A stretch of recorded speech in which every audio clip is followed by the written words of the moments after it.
Good evening, Harry. A pleasure to see you again this evening, and I'm glad you could join me in my pro-gamer room. Yes, I did opt for all the RGB. I don't know what function it serves, but the muggle down at Best Buy told me to get it. Relatively speaking, once the sun goes down, this part of the castle glows like New Year's Eve. But this room stays between you and me. I don't need Snape getting his sticky potion fingers all over my keyboard just because he wants to play Minecraft. Anyways, lad, I thought it would be fun to create a tier list of the various things that make up the wizarding world. You know, it's okay to have fun every now and again around here. It doesn't always have to be doom and gloom, blue filter, low saturation like in the movies. I mean, was a dog the director of cinematography?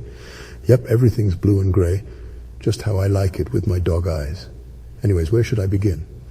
Yes, the owls. Owls are a great pet. Or companion. They're not exactly like a dog, which is the quintessential pet. Either way, they're a majestic creature, and I'll never tire of seeing them fly overhead, a tear for sure. On second thought, they do make quite the mess. You got to watch where you walk to. Yes, lad, I've been pooped on once or twice. On second thought, B tier. Next up are the beans. Good old Bertie bots, every flavor except the one you want, that is. Straight to the D tier. I would rather go to a muggle grocery store, pick up normal jelly beans for 3 times the price, than take the chance on another earwax jelly bean. D tier for disgusting. That's not candy, that's depravity. Let's see. How about brooms? You like brooms, don't you, lad? That Nimbus 2000 you had was pretty nice. Oh, that's right, it was destroyed. I'm not talking about your near-death experience. I'm talking about brooms now. That firebolt was something else, wasn't she? Brooms are a tier. I miss my days of flying around chasing Slytherin girls. Good times, good times. How about getting your wand stuck in your beard that can really ruin a day? It's like stubbing your toe, but magically. You go to cast a spell, flick on the wrist, and next thing you know, you've got a pine tree branch tangled up under your chin. C tier, it's not the worst, but it is annoying. Now, hippogriffs, those are truly a fantastic beast. I still can't believe we almost executed Buckbeak. Somehow no one gets in trouble for the numerous times we've let the forces of evil infiltrate our school grounds. But a horsebird kicks a prissy rich kid, and we literally were going to chop its head off. A tier hippogriff, well done. Now, divination I truly believe to be a waste of time. I mean, it's a cool party trick. Good for pickup lines and that sort of thing, but outside of that, it's absolutely useless. C tier. Now, that divination teacher, Seagull Trebuchet, or whatever her name is, she's got style. I've tried to make small talk with her in the teacher's lounge. It's going so-so. B tier for her. While we're at it, Leviosa. Very useful spell. The name sounds like a knockoff Korean electronics company or something. Oh, what TV brand is that? It's a Leviosa. 30% off open box deal. Couldn't pass it up. Listen, if you want to make some easy cash, go to the muggle world and on weekends advertise yourself as a one-man furniture mover. Just make sure no one sees you. Another B tier would be A, but it takes some serious practice to lift heavier things. You might as well go to the gym and just get physically stronger. Oh boy, here we go. Rat kids, straight to F tier. A rat is not a pet, it's an infestation.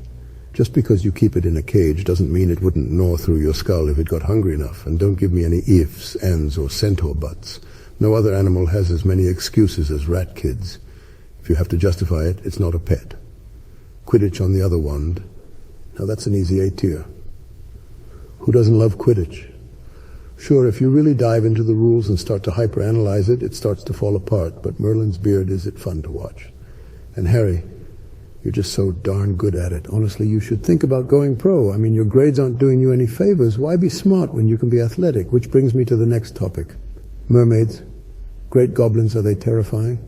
Let's hope they never pull a Disney and sprout legs, because those things can stay well below water. Beautiful music, though. C tier. Sometimes you have to take the good with the bad. And speaking of bad, how about those Dementors? Honestly, I get those and Death Eaters confused all the time. I mean, the Dementors have the kiss thing, which is kind of like eating death, and they were kind of introduced around the same time in the story. Maybe I'm the only one. I tried dating a Dementor once, as I've told you in a previous episode. We still grab lunch from time to catch up. Headmaster to ghastly abomination. A tier for terrifying. Equally terrifying is Voldemort's nose. I mean, that thing looks like it's a socket for a detachable nose. I'm going to start telling the first years that's what happens when you pick your nose, it falls clean off. I know the design is supposed to make him more menacing, but I've always found it to be a bit goofy. D tier it is, D for goofy. I wonder how he sneezes. Anyways, where was I? Oh yes, the goblins. A necessary evil. I won't say too much because I don't know if goblins run the wizard internet, but let's just say, never get on their bad side. B tier. However, you know who I don't care about getting on their bad side. The Ministry of Magic. I've always distrusted the magic feds. Don't tell me you want to work for them, lad. Merlin's beard, have I not taught you anything? Of tier for fed.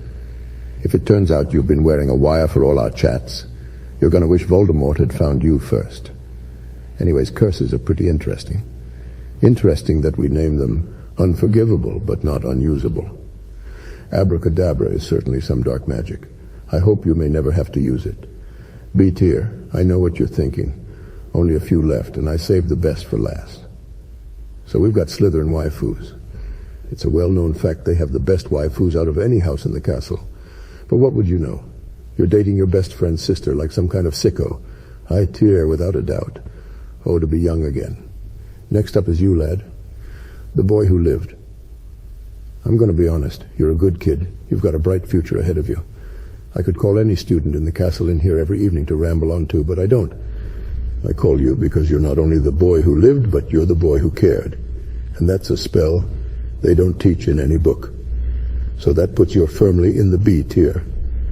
Now the moment we've all been waiting for. Luna Lovegood's cell phone number. Without a second of hesitation, that's boy who lived tier. Why exist if not to see her smile? I could only imagine the late-night chats about the bizarre and fantastic. A good student she is, and top-tier GF material.